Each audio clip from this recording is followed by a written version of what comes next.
ഓർമ്മിക്കുവാൻ ഞാൻ നിനക്കെന്ത് നൽകണം, ഓർമ്മിക്കണം എന്ന വാക്ക് മാത്രം. ഒരു വാക്കിനപ്പുറം നമ്മുടെ പ്രവൃത്തികളായിരിക്കണം ഓർക്കപ്പെടേണ്ടത്.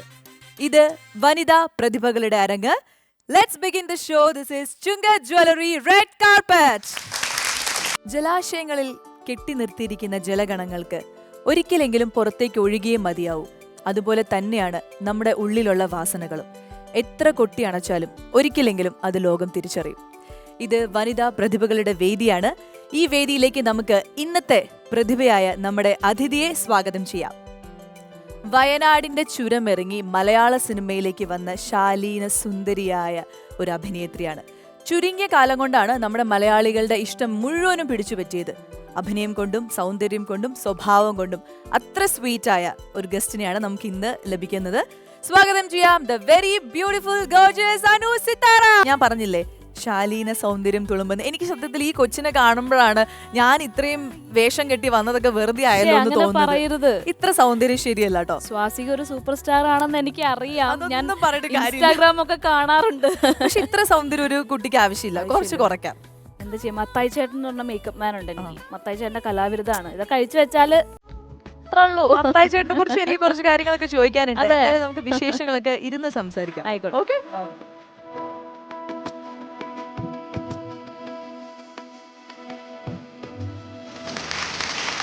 അനു, എന്തൊക്കെയുണ്ട് വിശേഷങ്ങൾ? ഞങ്ങളുടെ റെഡ് കാർപ്പറ്റിന്റെ ഫ്ലോറിൽ എത്തിയിരിക്കുകയാണ്. അതെ, ഒരുപാട് സന്തോഷമുണ്ട്. സുഖമായിട്ടിരിക്കുന്നു.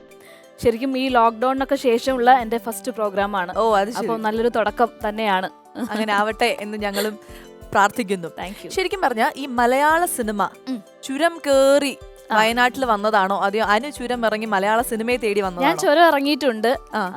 ശരിക്കും ഞങ്ങളുടെ കലോത്സവത്തിലെ ഒരു ഇന്റർവ്യൂ കണ്ടിട്ടാണ് ഫസ്റ്റ് മൂവിയിലേക്ക് കോള് വരുന്നത്. ഓക്കെ. പിന്നെ ഓഡീഷൻ ഉണ്ടായിരുന്നു. ഓഡീഷനിൽ പോയി പങ്കെടുത്തു. എനിക്കിപ്പോഴും ഓർമ്മയുണ്ട്. ഞാൻ ഓഡീഷനിൽ പോയപ്പോൾ അവിടെ വലിയൊരു സ്ക്രീൻ ഉണ്ടായിരുന്നു. അപ്പൊ എനിക്ക് എന്നെ കാണാം. ഓഡീഷനിൽ അഭിനയിക്കുമ്പോൾ ഞാൻ ഇങ്ങനെ എന്റെ സ്ക്രീനിൽ എന്റെ മുഖം ഇങ്ങനെ ഇരിക്കണമെന്നൊക്കെ ആയിരുന്നു നോക്കിക്കൊണ്ടിരുന്നത്. മിസ്റ്റർ ബട്ട്ലർ ദിലീപേട്ടൻ ചെയ്തു. അതെ. അപ്പൊ നല്ല രസമായിരുന്നു. എനിക്ക് ഇപ്പോഴും ആ അനുഭവം ഇപ്പോഴും എന്റെ മനസ്സിൽ ഓർമ്മയുണ്ട്. ഫസ്റ്റ് ടൈം ഞാൻ ഇങ്ങനെ എന്നെ തന്നെ സ്ക്രീനിൽ കാണുന്ന ഒരു സന്തോഷമില്ലേ. അപ്പോ ഇത് ഭയങ്കര ഒരു നാടൻ കുട്ടിയായിട്ടുള്ള ഒരു ക്യാരക്ടറായിരുന്നു ഫസ്റ്റ് മൂവിയില്. പൊട്ടാസ് ബോംബ് എന്നാണ് പൊട്ടാസ് ബോംബില്. അപ്പോ കൂടുതലായിട്ടൊന്നും ചെയ്യിപ്പിച്ചില്ല. അപ്പൊ ഒരുപക്ഷെ എന്റെ ഈ കളിയൊക്കെ കണ്ടോണ്ടായിരിക്കും അവര് ചിലപ്പം കൺഫേം ആക്കിയത്. അതെ. ഈ ലോക്ക്ഡൌൺ സമയത്തും എല്ലാവരും ഷൂട്ടൊന്നും ഇല്ലാതെ വീട്ടിൽ ഇങ്ങനെ ബോറടിച്ചും അങ്ങനെ ഇങ്ങനെ ഇരിക്കുകയാണ്. പക്ഷെ അനു ഒരുപാട് പുതിയ കാര്യങ്ങൾ ചെയ്തു. യൂട്യൂബ് ചാനൽ തുടങ്ങി. ഡാൻസിന്റെ കുറെ നല്ല വീഡിയോസ് ഞങ്ങൾക്ക് വേണ്ടിയിട്ട് പ്രസന്റ് ചെയ്തു. പിന്നെ പുതിയൊരു വീട് വെച്ചു. അത് നല്ല മനോഹരമായിട്ടുള്ള വീട്. ഞാൻ തന്നെ കണ്ടിട്ട് മെസ്സേജ് ചെയ്തു, അനു അടിപൊളി വീടാണെന്ന്. സോ അതൊക്കെ അനുവിന്റെ പ്ലാനിങ് ആണ്. ആ വിശേഷങ്ങളൊക്കെ പറയൂ. പുതിയ വീട്ടിലെ ഫുൾ പ്ലാനിങ് അത് വിഷ്ണുവേട്ടന്റെയാണ്. ഞാൻ കിച്ചണിന്റെ കാര്യത്തിൽ മാത്രമേ കൈ കടത്തിയിട്ടുള്ളൂ. കാരണം നമ്മൾ എപ്പോഴും കൂടുതൽ സമയം കിച്ചണിലാണ് ചെലവഴിക്കുക, ഞാൻ വീട്ടില്. അപ്പൊ അത് എനിക്ക് ഇഷ്ടമുള്ള രീതിയിൽ വേണമെന്നുണ്ടായിരുന്നു. അപ്പോൾ എനിക്ക് എപ്പോഴും ജോലി ചെയ്യുമ്പോൾ TV ഓൺ ആയിരിക്കണം, TV കാണണം, ഏതെങ്കിലുമൊക്കെ സിനിമയോ അല്ലെങ്കിൽ പാട്ടോ എന്തെങ്കിലുമൊക്കെ വേണം. അപ്പോ ഞാൻ പറയും എനിക്ക് കിച്ചണിൽ നിന്ന് കഴിഞ്ഞാൽ TV കാണണം, അതുകൊണ്ട് കിച്ചൺ ഓപ്പൺ ആയിരിക്കണം എന്നുള്ളൊരു അഭിപ്രായമാണ് ഞാൻ പറഞ്ഞത്. പിന്നെ പെയിന്റ് അങ്ങനത്തെ കോമ്പിനേഷൻസ് ഒക്കെയാണ്. ബാക്കിയെല്ലാം വിഷ്ണുവേട്ടന്റെ പ്ലാനിങ് തന്നെയാണ്. വിഷ്ണുവേട്ടൻ ഒരു വലിയ കൈയടി അല്ലേ? ഇത്ര ബുദ്ധിയൊക്കെ ഉണ്ടായിരുന്നോ? പിന്നെ തീർച്ചയായിട്ടും ഒരു ഭാവിയുണ്ട്. അതെ, അത് കൊള്ളാം. ഈ സാധാരണ നമ്മൾ മലയാള സിനിമ എന്നെല്ലാം ചില ആളുകളുടെ ജീവിതത്തിൽ കണ്ടുവരുന്നത് പഠിത്തമൊക്കെ കഴിഞ്ഞു, ചിലപ്പോൾ ഇതുപോലെ സിനിമയിൽ വരുന്നു, പിന്നെ പ്രേമിക്കുന്നു, ചിലപ്പോൾ കല്യാണം കഴിക്കും, പിന്നെ സിനിമയിൽ നിന്ന് വീഴും. പക്ഷെ അനുവിന്റെ കാര്യത്തിൽ നേരെ റിവേഴ്സ് ആണ് എല്ലാം സംഭവിച്ചിരിക്കുന്നത്. അത് തീർച്ചയായിട്ടും. ഞാൻ ഫസ്റ്റ് നായികയാവണത് തന്നെ കല്യാണം കഴിഞ്ഞതിന് ശേഷമാണ്. Happy wedding. അപ്പൊ എല്ലാരും ചോദിക്കാറുണ്ട് കല്യാണം കഴിഞ്ഞിട്ട് വിഷ്ണുവേട്ടൻ സപ്പോർട്ട് ചെയ്യാറുണ്ടോ എന്നൊക്കെ. തീർച്ചയായിട്ടും അതിനുള്ള ഏറ്റവും വലിയ ഉദാഹരണമാണ് ഇപ്പോഴും ഇങ്ങനെ പിന്നെ സിനിമ ചെയ്യണതും അല്ലെങ്കിൽ പ്രോഗ്രാമിൽ പങ്കെടുക്കണതും ഒക്കെ. വിഷ്ണുവേട്ടന്റെ ഒരു സപ്പോർട്ട് വലുത് തന്നെയാണ്. എങ്ങനെയായിരുന്നു നിങ്ങളുടെ പ്രണയകാലത്തെ മധുര ഓർമ്മകൾ?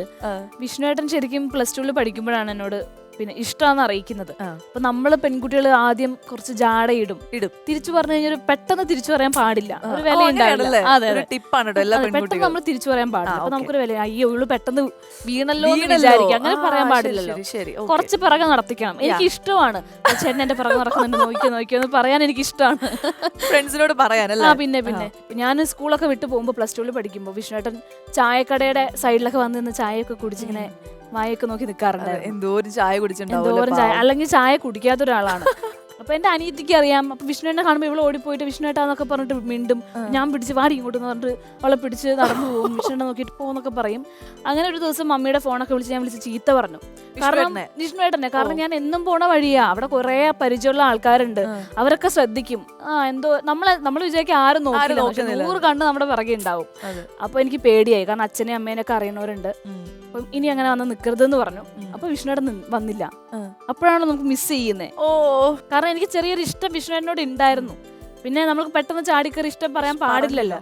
എങ്ങാനും ആ സമയത്ത് വിഷ്ണുവേട്ടൻ വേറെ ഏതെങ്കിലും പെണ്ണ് എസ് പറഞ്ഞായിരുന്നെങ്കിലോ? അതാണ് 3 വർഷം പിറകെ കടന്നു. പിന്നെ അവസാനം ഞാൻ വിചാരിച്ചു ഇനിയിപ്പോ പറഞ്ഞു വേറെ എന്നെ വേണ്ടാന്നങ്ങനെ പോയി കഴിഞ്ഞാല് പെട്ടു. അതുകൊണ്ട് ഞാൻ ചാടിക്കറി ഐ ലവ് യു എന്ന് പറഞ്ഞു.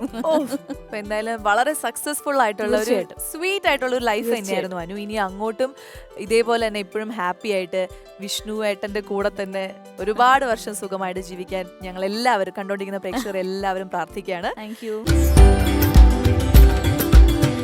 അപ്പോൾ ഇന്നത്തെ എപ്പിസോഡിലെ നമ്മുടെ ഫസ്റ്റ് ഗസ്റ്റ്, ആ പെർഫോമറെ നമുക്ക് ഇൻവൈറ്റ് ചെയ്യാം. അതിനു മുമ്പ് അവരുടെ ഒരു വീഡിയോ പ്രൊഫൈൽ നമ്മൾ ക്രിയേറ്റ് ചെയ്തിട്ട് അത് നോക്കാം. ആയിക്കോട്ടെ.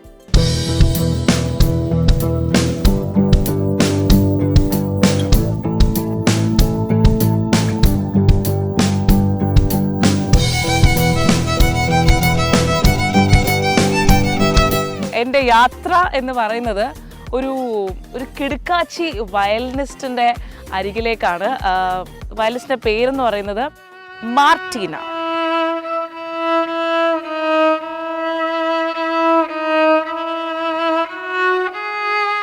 പത്ത് വയസ്സേ ഉള്ളൂ, പക്ഷേ ആൾക്ക് ട്രിനിറ്റി സ്കൂൾ ഓഫ് മ്യൂസിക് ലണ്ടൻ്റെ 7th ഗ്രേഡ് ഉള്ള കുട്ടിയാണ്. മാർട്ടീന പഠിക്കുന്നത് നവജ്യോതി സ്കൂളിലാണ്. പേരാവൂർ എന്ന് പറയുന്ന കണ്ണൂർ ജില്ലയിലെ ഒരു കുഞ്ഞു ഗ്രാമമാണ്. ആൻഡ് മനോഹരമായ സ്ഥലമാണ് ഞാൻ അന്വേഷിച്ചിടത്തോളം. എന്തായാലും ആ പോകുന്ന യാത്രയിൽ ഒരുപാട് നല്ല കാഴ്ചകൾ എനിക്കായി കാത്തിരിക്കുന്നുണ്ട്, എന്നിലൂടെ നിങ്ങൾക്കായി കാത്തിരിക്കുന്നുണ്ട്.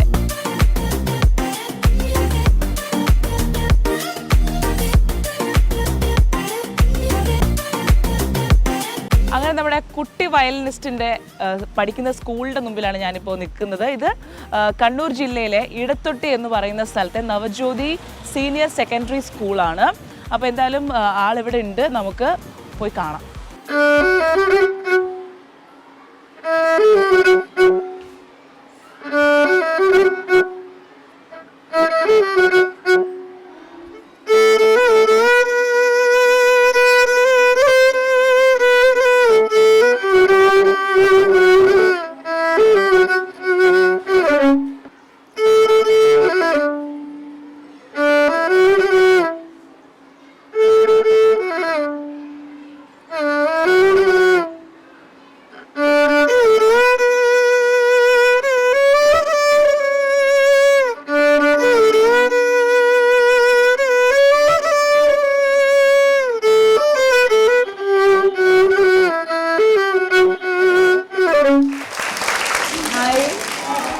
Hi Martina. ആലോചിക്കുന്നുണ്ടാവും ഈ ചേച്ചി ഇത് ആരാണ്, എന്തിനാണ് ഞങ്ങളോട് ഇതൊക്കെ പറയുന്നത്, എന്തിനാണ് ക്ലാസ്സിലോട്ട് വന്നതെന്നൊക്കെ ചിന്തിക്കുന്നുണ്ടാവും. അപ്പോൾ അമൃത TV-യുടെ ഒരു പ്രോഗ്രാമാണ് റെഡ് കാർപ്പറ്റ്. നിങ്ങളുടെ ഫ്രണ്ട് മാർട്ടീനയ്ക്ക് ഒരു അവസരം കൊടുക്കുകയാണ് ഞങ്ങൾ ചാനലിൽ മാർട്ടീനയ്ക്ക് പെർഫോം ചെയ്യാൻ വേണ്ടിയിട്ട്. ഞങ്ങൾ കൊണ്ടുപോയിക്കോട്ടെ? സന്തോഷമാണോ?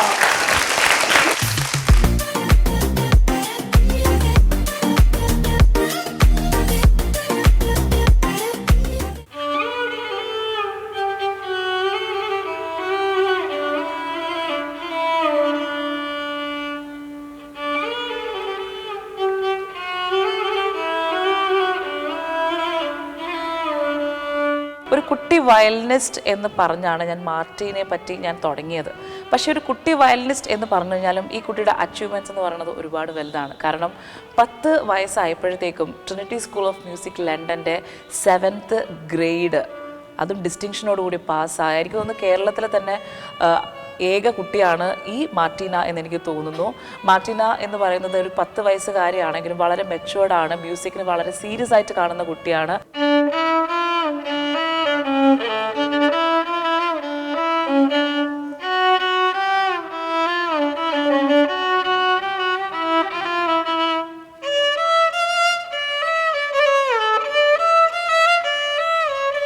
എത്ര വർഷമായിട്ട് പഠിക്കുന്നുണ്ട് വയലിൻ? 4 വർഷമായി. 4 വർഷം. പക്ഷെ 4 വർഷമായിട്ടാണെങ്കിലും നന്നായിട്ട് പ്രാക്ടീസ് ചെയ്യും അല്ലേ? ആരാ വീട്ടിൽ ഇങ്ങനെ പറയുന്ന മോളെ പ്രാക്ടീസ് ചെയ്യൂ എന്ന് പറയുന്ന ആരാണ്? അപ്പയാണ് പറയുന്നത്. ആരുടെ അടുത്ത ഗുരുനാഥൻ ആരാണ്?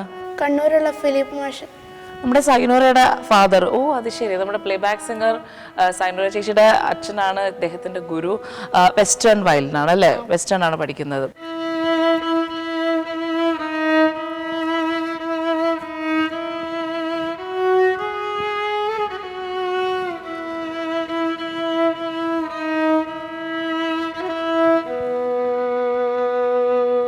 എന്തായാലും ഒരുപാട് നന്നായിട്ട് വായിക്കുന്നുണ്ട്. കാരണം വെച്ചാൽ മോള് ഭയങ്കര കുഞ്ഞു കുട്ടികൾ, ഇപ്പം വെറും 5ാം ക്ലാസ്സിലായിട്ടുള്ളൂ. ഈ ഒരു 5th സ്റ്റാൻഡേർഡിൽ തന്നെ ഇത്രയും നന്നായിട്ട് മാർട്ടീനയ്ക്ക് വായിക്കാൻ പറ്റുന്നുണ്ടെങ്കിൽ ഉറപ്പാണ് ഒരു 1-2 വർഷം കൂടെ കഴിയുമ്പോഴത്തേക്കും മാർട്ടീൻ്റെ ലെവൽ വേറെ ലെവലായിരിക്കും.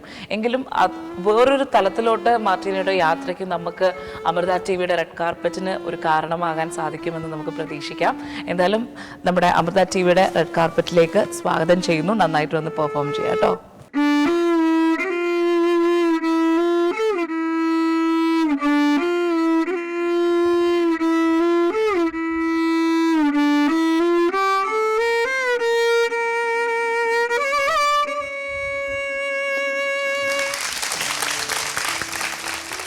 കണ്ണൂരിൽ നിന്നുള്ള ഒരു കുഞ്ഞ് വയലിനിസ്റ്റിനെയാണ് നമ്മൾ പരിചയപ്പെടാൻ പോകുന്നത്. പക്ഷെ ആള് പ്രായത്തിൽ മാത്രമേ ഉള്ളൂ കുഞ്ഞ്, അല്ലേ?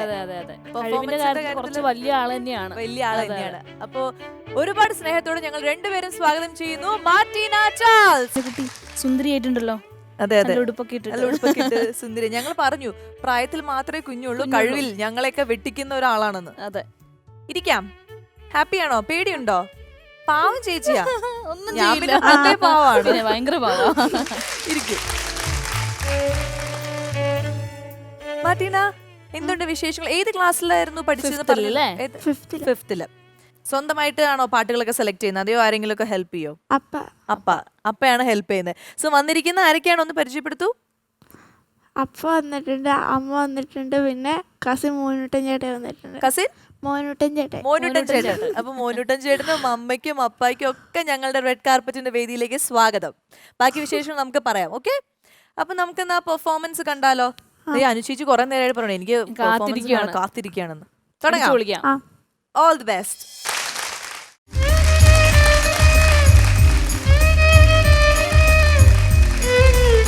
അസലായിട്ടാണ് വായിച്ചത്. നല്ല പെർഫെക്ഷൻ ഉണ്ടായിരുന്നു. ശരിക്കും ഒരു കുഞ്ഞ് 5-ലല്ലേ പഠിക്കുന്നത്, ഒരു 5-ൽ പഠിക്കുന്ന ആളാണ്, ഒരു കുട്ടി വയലിനിസ്റ്റ് ആണ് ഇത് പ്ലേ ചെയ്യുന്നത്. എനിക്ക് വിശ്വസിക്കാനേ പറ്റിയില്ല. അത്ര ഗംഭീര പെർഫോമൻസ് ആയിരുന്നു. നമുക്ക് അച്ഛനോട് സംസാരിക്കാം. നമസ്കാരം. സോ ഞങ്ങളുടെ ഈ കുഞ്ഞ് വയലിനിസ്റ്റിനെ കുറിച്ചിട്ട് ഞങ്ങൾക്ക് കൂടുതൽ എന്താണ് പറഞ്ഞു തരാനുള്ളത്? ആൾ ഇതേപോലെ തന്നെ പാവാണോ വീട്ടിലും, അതെയോ കുറച്ച് കുറുമ്പൊക്കെ ഉണ്ടോ? കുറുമ്പൊന്നുമില്ല, ഇതേപോലെ തന്നെ പാവാണല്ലേ? ഈ പ്രാക്ടീസിങ്ങിന്റെ കാര്യത്തിലൊക്കെ എങ്ങനെയാണ്? നമ്മളായിട്ട്, അതായത് നിങ്ങൾ ഒരു പ്രഷർ ചെയ്ത് പ്രാക്ടീസ് ചെയ്യിപ്പിക്കണോ, അതേ സ്വന്തമായിട്ട് എഴുന്നേറ്റ്? ഇല്ല, ഒരു ടൈം ടേബിളിലാണ് പോകുന്നത്. 8:30 ആകുമ്പോഴത്തേനാണ് സ്കൂളിൽ പോകേണ്ടത്. അതുവരെ ഇങ്ങനെ പ്രാക്ടീസ് ചെയ്യും. ടൈം ടേബിൾ ഇങ്ങനെ അതിൻ്റെ ആകുമ്പോൾ കുറേ സംഭവം പ്രാക്ടീസ് ചെയ്യും. ഇപ്പോൾ ബോ എക്സസൈസ്, ഫിംഗർ എക്സസൈസ്, അങ്ങനെ അതിനൊക്കെ ഓരോ ടൈം വെച്ചിട്ടുണ്ട്. ആ ടൈമിങ്ങിന് അങ്ങനെ തന്നെ പ്രാക്ടീസ് ചെയ്തു. ഭയങ്കര ക്ലിയർ ആണ്, എല്ലാ കാര്യത്തിലും ഫോക്കസ്ഡ് ആണ്. അതെ അതെ അതെ അതെ. ശരിക്കും എന്താണ് വലുതാവുമ്പോ എന്താവണം എന്നാണ് ആഗ്രഹം? ഉറക്കെ പറ, നേരെ നോക്കി പറ. എനിക്കൊരു മ്യൂസീഷ്യൻ ആവണം എന്ന്. എനിക്കൊരു മ്യൂസീഷ്യൻ ആവണം. അനുവിന് ഈ പെർഫോമൻസ് അതായത് ഇഷ്ടപ്പെട്ട പാട്ടാണെന്ന് പറഞ്ഞു. ഇതിനെ കുറിച്ചിട്ട് നന്നായി. എനിക്ക് സ്വാസിക പറഞ്ഞതുപോലെ തന്നെ എന്ത് പറയണമെന്ന് അറിയില്ല. ഞാനൊക്കെ പ്രാക്ടീസിന്റെ കാര്യത്തിൽ ഭയങ്കര മടിയാ.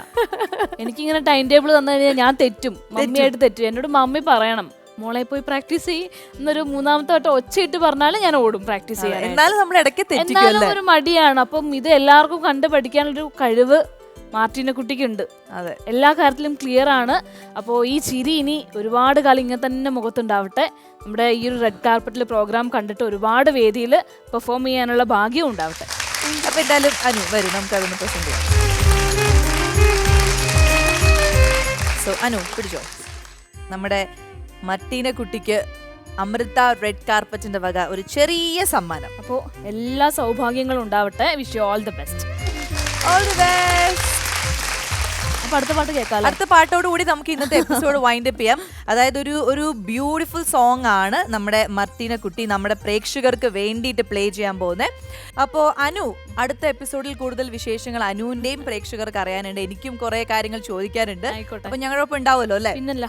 ഓക്കെ, സോ ഇന്നത്തെ എപ്പിസോഡ് നമ്മളിവിടെ വൈൻഡ് അപ്പ് ചെയ്തു. See you all next episode. This is Chunga Jewelry Red Carpet.